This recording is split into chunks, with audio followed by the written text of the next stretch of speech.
अंदर।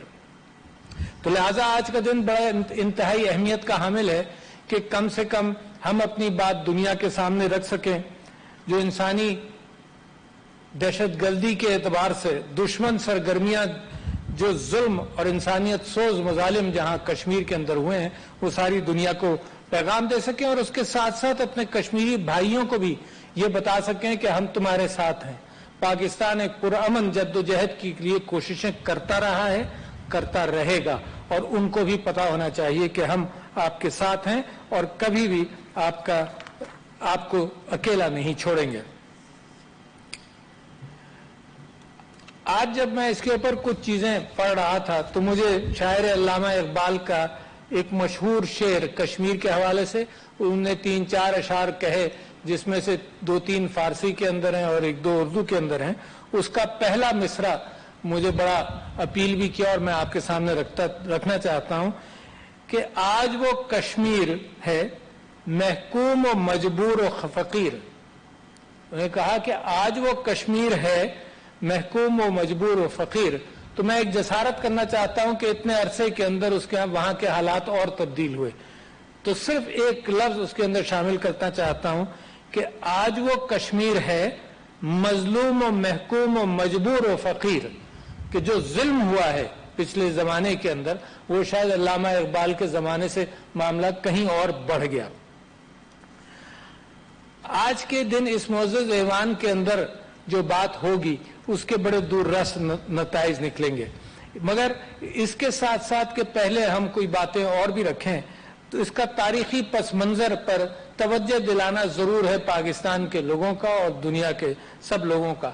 आप लोग सब वाकिफ हैं कि कश्मीर को जब अंग्रेज साम्राज्य ने फतह किया तो 75 लाख में कमोडिटी के तौर पर डोगरा महाराजा गुलाब सिंह को 75 लाख रुपए में बेच दिया गया कमोडिटी के तौर पर।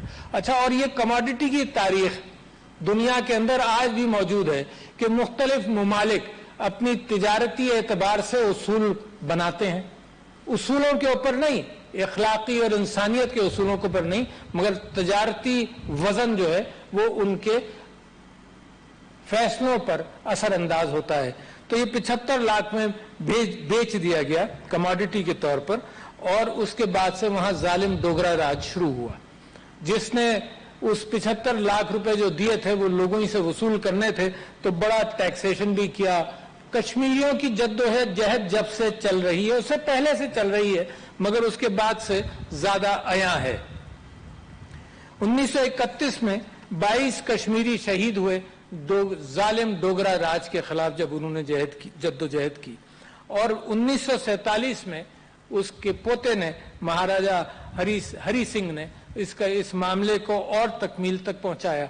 मगर 24 अक्टूबर 1947 एक वो दिन है जो मैं समझता हूं कि बड़ा अहम, जिस दिन सरदार इब्राहिम साहब मरहूम की क़यादत में कश्मीर की बहादुर अवाम ने 24 अक्टूबर 1947 को आज़ादी का ऐलान किया।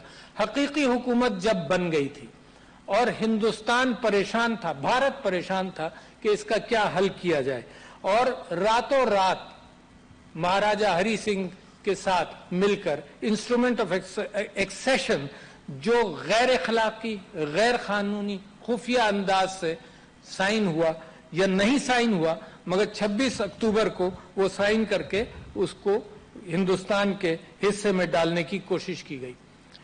मैं बाद में जिक्र करूंगा, मगर मैं जानता हूं और आप लोग वाकिफ हैं कि पाकिस्तान ने कल एक नक्शे का इजरा किया है जिसके अंदर जूनागढ़ को, सर क्रीक और बहुत सारी जगहों को ये शो किया जो हकीकत थी, जो पार्टीशन के उसूलों के मुताबिक हकीकत थी। उसके अंदर सरदारगढ़ भी शामिल है।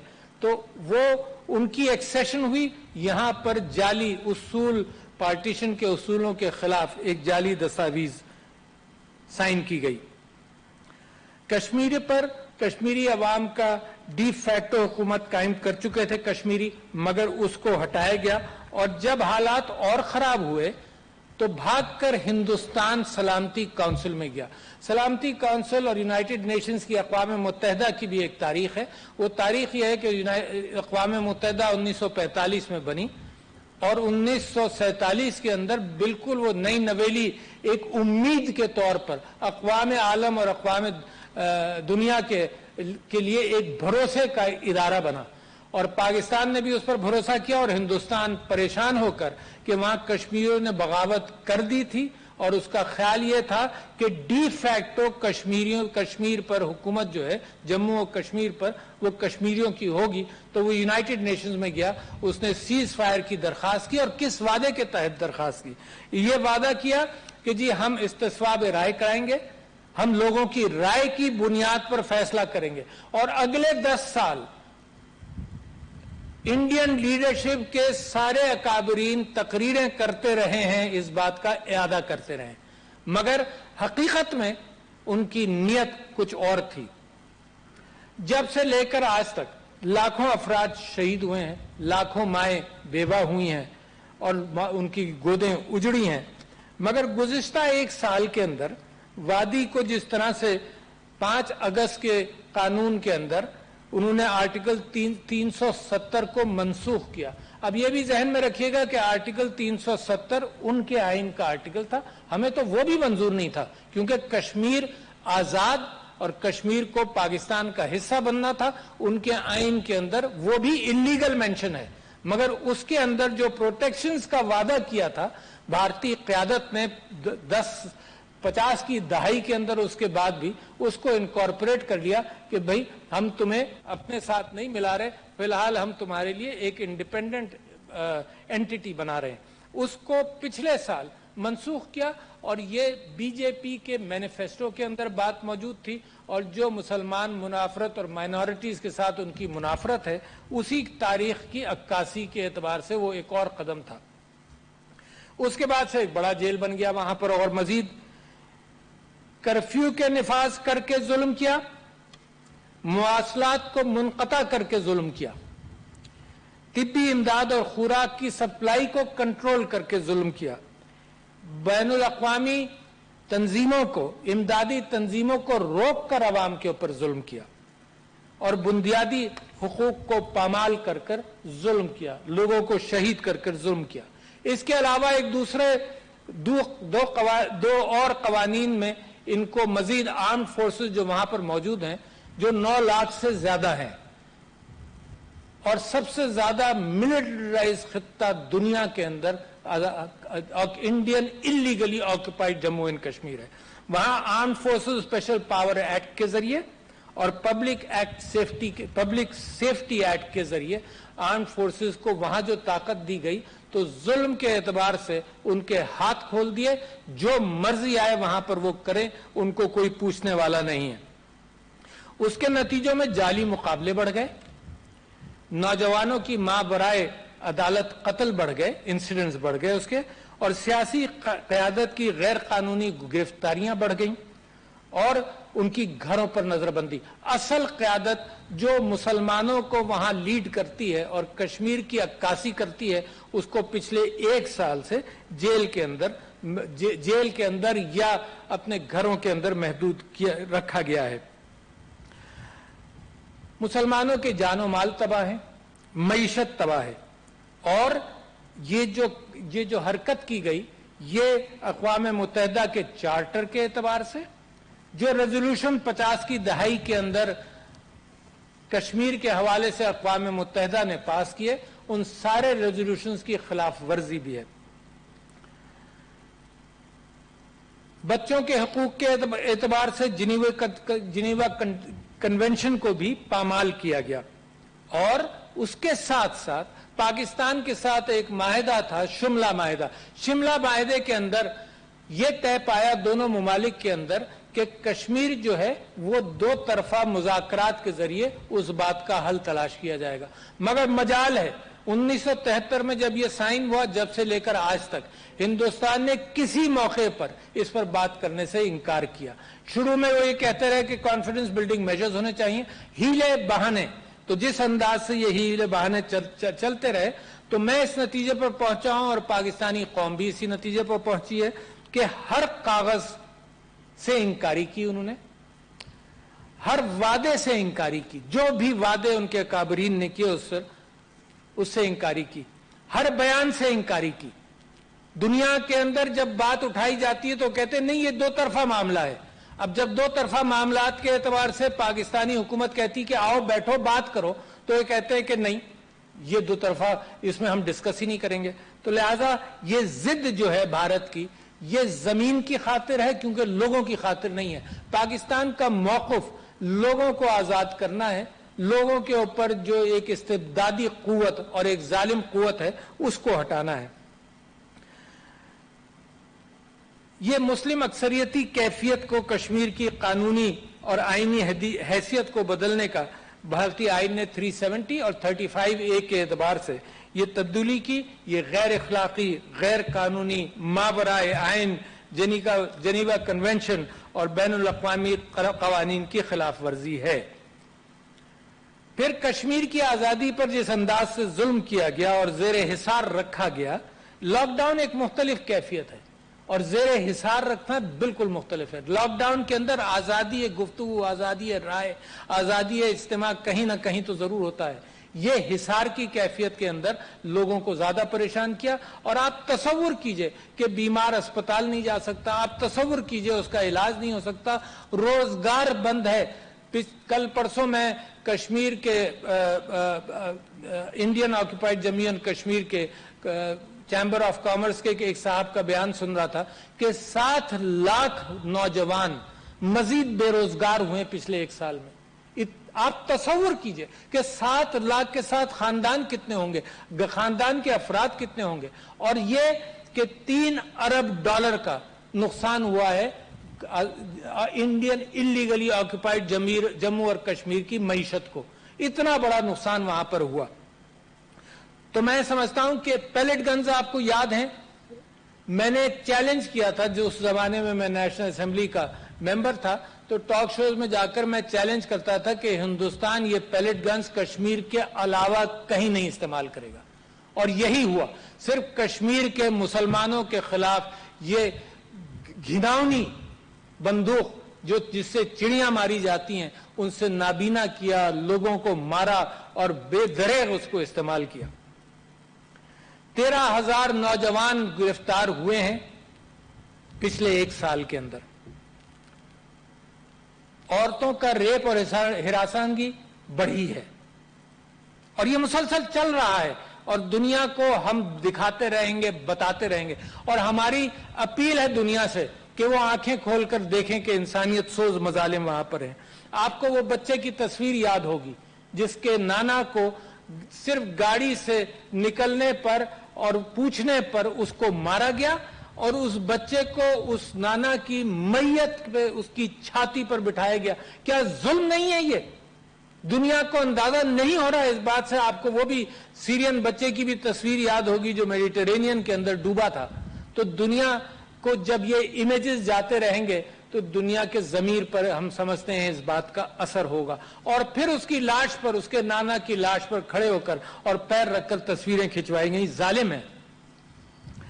मैं समझता हूं कि करारदाद नंबर 47 के अल्फाज कश्मीर में आजादाना और गैर जानिबदाराना, ये बात कर रहा हूं मैं अक़वाम मुत्तहिदा की करारदाद 47 के हवाले से, और वो बिल्कुल क्लियर है कि आजादाना और गैर जानिबदाराना इंतखाबात के भारतीय वादा उसके अंदर मुंजमद है कि किया जरूर जाए।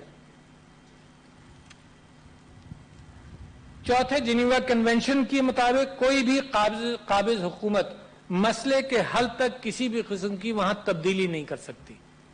मैं बाद में जिक्र करूंगा डेमोग्राफी के एतबार से, मगर किसी हुकूमत को इस बात की इजाजत नहीं है कि वहां के हालात को इस तरह से तब्दील करे कि बाहर के लोगों को लाया जाए और यहां के लोगों को वहां से निकाला जाए। तो ये उस कन्वेंशन की भी खिलाफ वर्जी है।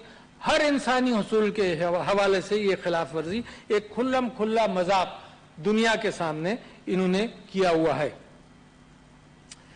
ये आर्टिकल 370 और 35A को ये सब आरएसएस और बीजेपी के अपने मैनिफेस्टो के अंदर मौजूद है और ये fascist Hindutva policy against minorities की पूरी अक्कासी करता है कश्मीर, जहां खुलकर इसके ऊपर वो अमल दरामद करें। हिंदुस्तान के अंदर जी माइनॉरिटीज का हाल है वो भी आप इससे पूरी अच्छी तरह से वाकिफ हैं। तो शिकंजा जो है कश्मीरियों के ऊपर वो नेहरू दौर से आज तक वो मजीद कसा गया है, कभी कम नहीं हुआ, और उनकी मुजाहिमत के अंदर भी कोई कमी आज तक नहीं आई।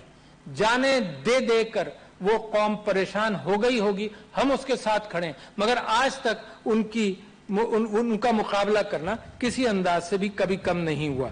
अब जिस अंदाज से वो 2019 का वो जम्मू और कश्मीर रेगुलेशन एक्ट इन्होंने लागू किया था, जिसके तहत इन्होंने आर्टिकल 370 का प्रोटेक्शन हटाया और 35A का प्रोटेक्शन हटाया, उसी के तहत आज जम्मू और कश्मीर रेगुलेशन एक्ट भी उन्होंने रूल्स भी ऑर्डर निकाला है, जिसके तहत ये डेमोग्राफिक चेंजेस के ऊपर तवज्जो दे रहे हैं। अच्छा, अब उन डेमोग्राफिक चेंजेस में क्या कर रहे हैं? लोगों के लिए डोमिसाइल आसान कर रहे हैं। अच्छा, ये तय था कि जब कश्मीर के लीडरान ने जब हिंदुस्तान से बात की और हिंदुस्तान ने झांसे दिए, तो उन कश्मीरी लीडरान को उन्होंने कहा जी तुम्हारी डेमोग्राफी नहीं बदलेगी, तुम्हें हम पूरा 370 में प्रोटेक्शन देंगे, और आइन के अंदर उन्होंने 370 और 35A डाला।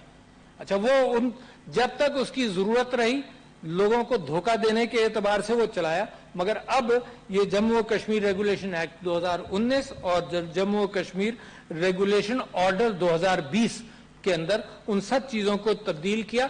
और इनके उस्ताद कौन है? इनके उस्ताद वो हैं, इसराइल उनका उस्ताद है, जिसने मगरबी किनारे पर, जिसको वेस्ट बैंक कहते हैं, वहां उसने इसराइल ने जिस अंदाज से आइसोलेटेड जगहों पर कब्जा करना शुरू किया, डेमोग्राफी बदलने की कोशिश की, तो ये उसके उस्ताद है। पैलेट गेम्स में उनका कौन उस्ताद है? इसराइल उनका उस्ताद है। जुल्म करने में कौन उस्ताद है? इसराइल उनका उस्ताद है। मगर ये अपने उस्ताद से कहीं आगे हैं, मजालिम के एतबार से ये कहीं आगे पहले भी थे, मगर ये मजीद अपना टेक्निक सीख रहे हैं, वहां से सीख कर मजीद मजालिम हमारे ऊपर, हमारे कश्मीरी भाइयों पर बढ़ा रहे हैं। हमारा ख्याल ये है, पाकिस्तान के प्राइम मिनिस्टर ने, पाकिस्तान की हुकूमत ने इस बात को बार बार कहा कि हिंदुस्तान नस्ल कुशी की तरफ जा रहा है, और नस्ल कुशी की जो तैयारियां होती हैं वो तैयारियां पूरी कर रहा है। मुनाफरत माशरे के अंदर पैदा कर कर, तिजारत के एतबार से मजीद माइनॉरिटीज को आइसोलेट कर कर, फिर वो कैफियत आ जाती है कि जब उनको मुख्तलिफ बहानों से सड़कों पर रोक रोक कर हथौड़े मारे जाएं और जान से मारा जाए। वो प्रीकर्सर होता है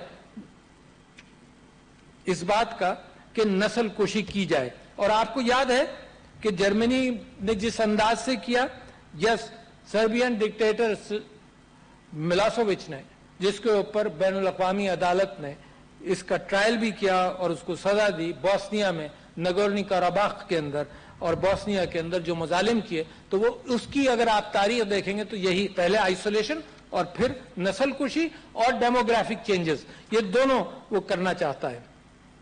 मैं मसले कश्मीर पर पाकिस्तान के उसूली मौक़िफ़ की पुरजोर हिमायत पर तुर्की, चीन, मलेशिया, ईरान, आज़रबाईजान और बहुत सारे ममालिक का शुक्रिया अदा करता हूं कि वो हमारे साथ खड़े रहे, और उनको खराज तहसीन पेश करता हूं कि जुल्म के खिलाफ उसूली मौक़िफ़ उन्होंने अख्तियार किया। मैं ये समझता हूं कि बैनुल अक़वामी मीडिया ने भी इसमें किरदार अदा किया है, मगर मजीद कर सकते हैं दुनिया को बताने के लिए कि क्या हो रहा है। इंसानी हकूक की तंजीमों ने खासतौर पर यूनाइटेड नेशंस की रिपोर्ट ऑन ह्यूमन राइट्स, उनकी ह्यूमन राइट्स कमीशन की रिपोर्ट ने अक्कासी की और बताया लोगों को। अराकीन कांग्रेस अमेरिका में, यूरोप के अंदर, यूरोपियन यूनियन के पार्लियामेंट के अंदर लोगों ने भी इस बात को उजागर किया। बरतानिया के अराकीन पार्लियामान का, उन सब तंजीमों का मैं मशकूर हूं, और पाकिस्तान मशकूर है जो ये दुनिया को बता रहे हैं कि क्या मजालिम कश्मीर में हुए और इसका असल हल क्या है। मैं सेक्रेटरी जनरल यूनाइटेड नेशंस का मशकूर हूं कि बिला बड़े अच्छे अंदाज से उन्होंने इस बात की अक्कासी की जब पाकिस्तान भी वो तशरीफ लाए। मगर मैं समझता हूं कि पाकिस्तान का रोल अब यकीनन और भी बढ़ता चला जाता है। सोशल मीडिया एक हथियार है, हुकूमत तो करेगी। मैं हुकूमत से अपील करता हूं कि अपनी कोशिशें जारी रखें, मजीद उसमें तक़वियत डालें। पार्लियामेंट से गुजारिश करता हूं कि शुक्रगुजार भी हूं, गुजारिश भी करता हूं कि जिस अच्छे अंदाज से कश्मीर के ऊपर आपने हमेशा यूनिटी का मुजाहरा किया, ये यूनिटी जारी रहेगी। मुझे अपील करने की भी जरूरत नहीं, ये आपके दिलों से निकलती है। तो लिहाजा फौरी तौर पर मैं कुछ डिमांड्स भी रखना चाहता हूं जो अक्कासी करेंगे आप सबके जज्बात की।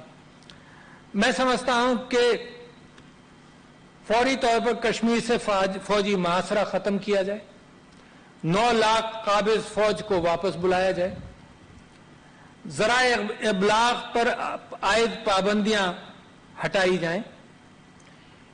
नंबर 3, इंसानी हकूक की खिलाफ वर्जियों को फिलफौर खत्म किया जाए। नंबर 4, कर्फ्यू लगाना बंद किया जाए। और कितना अच्छा एक मंतिकी आर्गुमेंट है कि अगर इतना ही अच्छा है, 1 साल आपने सब कुछ करके देख लिया, अपना कानून बदला, और अगर लोग इतने ही खुश हैं तो आज 2 दिन की पाबंदी कर्फ्यू क्यों लगाया? हमारे आजाद कश्मीर में आप जाकर देखें, सब कुछ खुला हुआ है, मीडिया के लिए खुला हुआ है, फॉरेनर्स जाकर देखना चाहें जाकर देखें। तो मैं समझता हूं कि अगर everything is hunky dory as far as that is concern, तो why insist on curfew for the last 2 days। 5वें मैं ये समझता हूं, पहले चौथे ये था कि कर्फ्यू लगाना बंद किया जाए।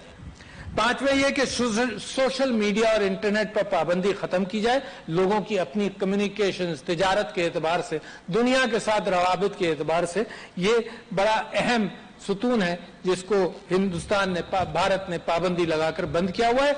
किस लिए बंद किया है? कि वहां से इमेजरी, वहां के मुजालिम दुनिया को पता न चले। 6ठे मैं ये समझता हूं कि औरतों के साथ जिनसी ज्यादती, रेप, हिरासानगी और बच्चों के साथ मुजालिम बंद किए जाए। ये फिल फौर बंद होने वाली चीजें हैं जिनको बंद करना चाहिए। तो तालीमी इदारे खोलें। अगर आप अपने नौजवानों को तालीम से महरूम रखेंगे तो नतीजा क्या होगा कि मजीद फ्रस्ट्रेशन इनके अंदर बढ़ेगा।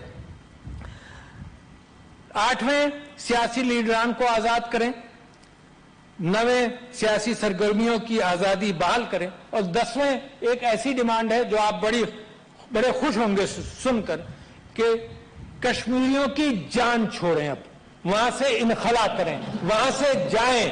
तंग आ गई है पूरी कौम इस बात को देखकर। जुल्म सीखते जाएंगे, आपके अपने अवाम जुल्म सीखेंगे अगर आप एक जगह पर जुल्म करेंगे। मैं मसले कश्मीर के हवाले से मौसर अंदाज में मुख्तलिफ इलाकाई और बैनुल अक़वामी फोरम्स पर उजागर करने का सेहरा मैं हुकूमत का शुक्रिया भी अदा करता हूं, और ख़ास तौर पर इस बात को कि जिस अंदाज से इमरान खान साहब ने अक़वाम मुत्तहिदा की जनरल असेंबली में बात रखी और सारे लीडरान से मुलाकात के दौरान बात रखी, बड़ा अच्छा किया। मैं ये समझता हूं कि मैं भी जब ये जापान के बादशाह की तख्तकुशाई हुई तो 35-40 बादशाहों से, सुदूर से और प्राइम मिनिस्टर से मुलाकात हुई। हर जगह कश्मीर पहला इशू था जिसका डिस्कशन हुआ। फिर मैं उसके बाद बाकू गया तो बाकू में भी 35-40 प्राइम मिनिस्टर और सुदूर से बात हुई, तो हर जगह ये बात रखी गई। अक़वाम मुत्तहिदा ने जो 50 या 55 साल बाद कश्मीर पर बहस की, तो ये आपका, मैं समझता हूं कि हुकूमत की कामयाबी और हालात की खराबी सब ने इस बात पर असरअंदाज हुए। मैं ये भी बताना चाहता हूं कि पाकिस्तान हमेशा पुरअमन रहने की कोशिश की। ये हुकूमत भी आई, हमारा हमेशा पैगाम ये रहा कि अमन रहेगा। बहुत सारे उनको मोदी साहब की हुकूमत जब नहीं भी आई थी तब भी ये बात कही इमरान खान साहब ने। वहां से जो जवाब टेढ़े तिरछे आते रहे तो ये सोचा गया कि शायद जब ये इलेक्ट हो जाएंगे, ये इलेक्शन के लिए ये काम कर रहे हैं, इलेक्ट हो जाएंगे तो ठीक हो जाएंगे, कोई फर्क उनके ऊपर नहीं पड़ा। और पुलवामा के साथ एक फॉल्स फ्लैग ऑपरेशन के बाद जब उन्होंने हमला किया तो पाकिस्तानी हुकूमत ने एक और कमाल किया कि जो गिरफ्तार पायलट था, 2 जहाज उनके गिराए, जो गिरफ्तार पायलट था उसको भी वापस किया।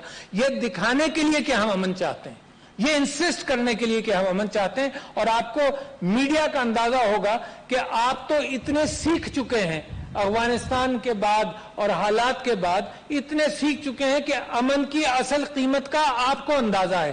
تو لہذا پاکستان کے عوام، پاکستان کا میڈیا اور پاکستان کی حکومت امن کی بات کرتی رہی. اس کے برعکس اگر آپ بارڈر کے ادھر جائیں تو ہندوستان کا میڈیا، ہندوستان کے عوام اور ہندوستان کی جو حکومت تھی اس نے امن کی بات نہیں کی. اس نے کہا بدلہ لیں گے، ہم یہ کریں گے، ہم گھس کر ماریں گے. انہوں نے دیکھ لیا کہ ان کا حشر کیا ہوا. اور ہم اس کے اندر ہمیشہ میں سمجھتا ہوں کہ ان کو کہا یہ گیا کہ we will not think of retaliation, we will retaliate. تو اس غلط فہمی میں بھی مت رہنا کہ کچھ دن ہم سوچ بچار کے اندر گزاریں گے. تو وہ بات آج بھی ہماری درست ہے.